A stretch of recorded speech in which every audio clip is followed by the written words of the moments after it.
नमस्कार। कर्म कविता YouTube channel पर आप सभी का मनपूर्वक स्वागत है। महाशिवरात्रि का पावन पर्व इस बार 8 मार्च को है। इस दिन भगवान शिव की पूजा के साथ महाशिवरात्रि व्रत की कथा भी पढ़नी चाहिए।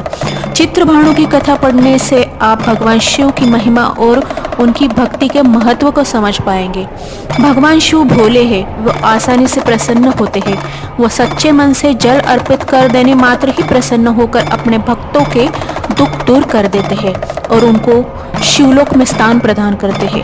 महाशिवरात्रि का दिन उनको प्रसन्न करने का सबसे बड़ा अवसर है। इस दिन भगवान शिव की पूजा करें और महाशिवरात्रि की व्रत कथा जरूर पढ़ें और सुने।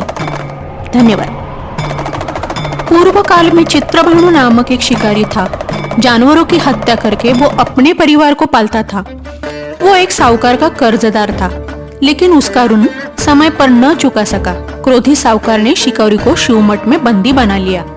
संयोग से उस दिन शिवरात्रि थी। शिकारी ध्यानमग्न होकर शिव संबंधी धार्मिक बातें सुनता रहा। चतुर्दशी को उसने शिवरात्रि की व्रत कथा भी सुनी। शाम होते ही साहूकार ने उसे अपने पास बुलाया और ऋण चुकाने के विषय में बात की। शिकारी अगले दिन सारा ऋण लौटा देने का वचन देकर बंधन से छूट गया। अपनी दिनचर्या की भांति वो जंगल में शिकार के लिए निकला, लेकिन दिन भर बंदी गृह में रहने के कारण भूख प्यास से वो व्याकुल था। शिकार खोजता हुआ वो बहुत दूर निकल गया। जब अंधकार हो गया तो उसने विचार किया कि रात जंगल में ही बितानी पड़ेगी। वो एक वन के तालाब के किनारे एक बेल के पेड़ पर चढ़कर रात बीतने का इंतजार करने लगा। बिल्व वृक्ष के नीचे शिवलिंग था, जो बिल्व पत्र से ढका हुआ था। शिकारी को उसका पता न चला। पड़ाव बनाते समय उसने जो टहनियां तोड़ी वो संयोग से शिवलिंग पर गिरती चली गई। इस प्रकार दिन भर भूखे प्यासे शिकारी का व्रत भी हो गया और शिवलिंग पर बिल्व पत्र भी चढ़ गए।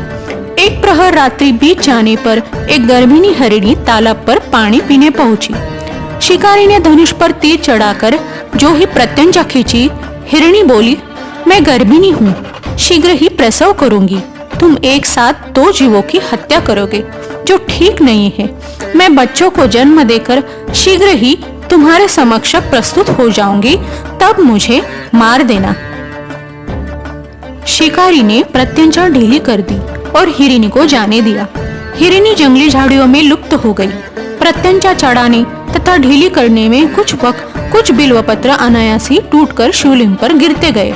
इस प्रकार उससे अनजाने में ही प्रथम प्रहर का पूजन भी संपन्न हो गया। कुछ देर बाद एक और हिरणी उधर से निकली। शिकारी की प्रसन्नता का ठिकाना न रहा। समीप आने पर उसने धनुष पर बाण चढ़ाया। तब उसे देखकर हिरणी ने विनम्रता पूर्वक निवेदन किया, हे शिकारी, मैं थोड़ी देर पहले ही ऋतु निवृत्त हुई हूँ, कामातुर वीरिणी हूँ और प्रिय की खोज में भटक रही हूँ। मैं अपने पति से मिलकर शीघ्र ही तुम्हारे पास आ जाऊंगी। शिकारी ने उसे भी जाने दिया। 2 बार शिकार को खोकर उसका माथा ठनका। वो चिंता में पड़ गया। रात्रि का आखिरी प्रहर भी बीत गया। इस बार भी धनुष से लगकर कुछ बेलपत्र शिवलिंग पर जा गिरे तथा दूसरे प्रहर का पूजन भी संपन्न हो गया। तभी एक अन्य हिरणी अपने बच्चों के साथ उधर से निकली। शिकारी के लिए यह स्वर्णिम अवसर था। उसने धनुष पर तीर चढ़ाने पर देर नहीं लगाई। वो तीर छोड़ने ही वाला था कि हिरणी बोली, हे शिकारी, मैं इन बच्चों को इनके पिता के हवाले करके लौट आऊंगी। इस समय मुझे मत मारो।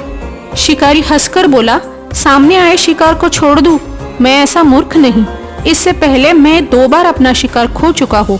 मेरे बच्चे भी भूख प्यास से व्यग्र होंगे। उत्तर ने हिरण्य में फिर से कहा, जैसे तुमने अपने बच्चों की ममता सता रही है, ठीक वैसे ही मुझे भी है।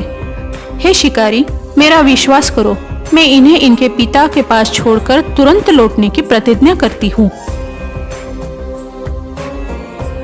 हिरणी का दुख भरा स्वर सुनकर शिकारी को उस पर भी दया आ गई। उसने उस मृगी को भी जाने दिया। शिकार के अभाव में तथा भूख प्यास से व्याकुल शिकारी अनजाने में ही बेल वृक्ष पर बैठा बेल पत्र तोड़ तोड़कर नीचे फेंकता जा रहा था। सुबह होने ही वाली थी तो एक हष्ट पुष्ट मृग उसी रास्ते पर आया। शिकारी ने सोच लिया कि इसका शिकार वो अवश्य करेगा। शिकारी की तनी प्रत्यंचा देखकर मृग विनीत स्वर में बोला, हे शिकारी, यदि तुमने मुझसे पूर्व आने वाले 3 मृगियों को या तथा छोटे छोटे बच्चों को मार डाला है तो मुझे भी मार डालने का विलंब न करो, ताकि मुझे उनके वियोग में एक क्षण भी दुख न सहना पड़े। मैं उन हिरनियों का पति हूँ। यदि तुमने उन्हें जीवन दान दिया है तो मुझे भी कुछ क्षण का जीवन देने की कृपा करो। मैं उनसे मिलकर तुम्हारे समक्ष उपस्थित हो जाऊंगा। मृग की बातें सुनते ही शिकारी के सामने पूरी रात का घटनाक्रम घूम गया। उसने सारी कथा मृग को सुना दी। तब मृग ने कहा, मेरी तीनों पत्नियां जिस प्रकार प्रतिज्ञाबद्ध होकर गई है, मेरी मृत्यु से अपने धर्म का पालन नहीं कर पाएगी। अंततः जैसे तुमने उन्हें विश्वास पात्र मानकर छोड़ा है, वैसे ही मुझे भी जाने दो। मैं उन सब के साथ तुम्हारे सामने शीघ्र ही उपस्थित हो जाता हूँ। शिकारी ने उसे भी जाने दिया। इस प्रकार प्रातः हो गई। उपवास, रात्रि जागरण तथा शिवलिंग पर बेलपत्र चढ़ने से अनजाने में ही शिवरात्रि की पूजा पूर्ण हो गई। पर अनजाने में ही की हुई पूजन का परिणाम उसे तत्काल मिला। शिकारी का हिंसक हृदय निर्मल हो गया, उसमें भगवत शक्ति का वास हो गया।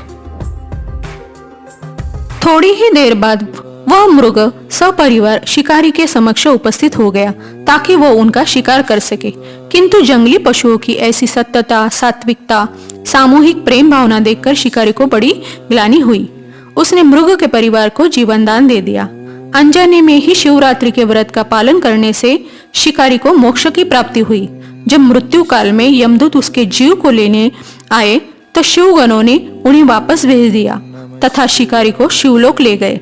शिवजी की कृपा से ही अपने इस जन्म में चित्रभानु अपने पिछले जन्म को याद रख पाए तथा महाशिवरात्रि के महत्व को जानकर उसका अगले जन्म में भी पालन कर पाए। इस शिव कथा का क्या संदेश हो सकता है? शिकारी की परोपकार करने के लिए महाशिवरात्रि का दिवस होना भी आवश्यक नहीं है। पुराण में 4 प्रकार आए। ओम नमः शिवाय, ओम नमः शिवाय।